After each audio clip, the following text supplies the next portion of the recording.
ரன்ராம் சிங் அப்படிங்கிற அந்த கதையை படிச்சுட்டு அதில் எனக்கு ஏற்பட்ட தாக்கத்தை வச்சு நான் ஒரு கதை எழுதினேன்.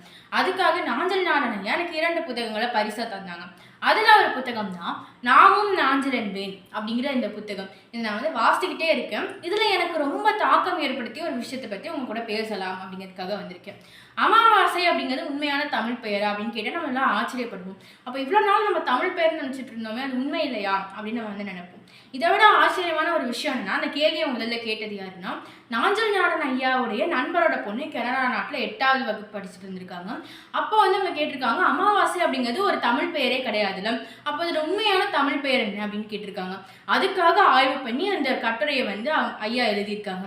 நான் 2 விஷயம் தெரிஞ்சுக்கிட்டேன். ஒன்று, அமாவாசையோட உண்மையான தமிழ் பெயர். 2வது விஷயம் என்னன்னா, ஒரு மிகப்பெரிய ஆளுமையை பற்றி தெரிஞ்சுக்கிட்டேன். அவங்க எழுதியிருக்காங்க, இந்நேரம் பேராசிரியர் கவிஞர் மேயில தங்கப்பா ஐயா மட்டும் இருந்திருந்தாங்கன்னா 1 நிமிஷத்துல சொல்லியிருப்பாங்க அப்படின்னு சொல்லியிருக்காங்க.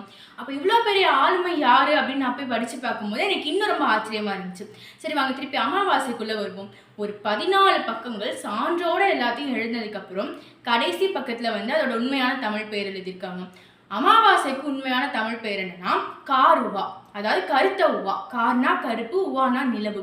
காருவா தான் அமாவாசைக்கு உண்மையான தமிழ் பெயர். இந்த மாதிரி பல செய்திகள் இந்த புத்தகத்துல இருக்குது. இந்த புத்தகத்தை பரிசா வழங்கினா நாஞ்சில் நாடன் ஐயாவுக்கு மிக்க நன்றி.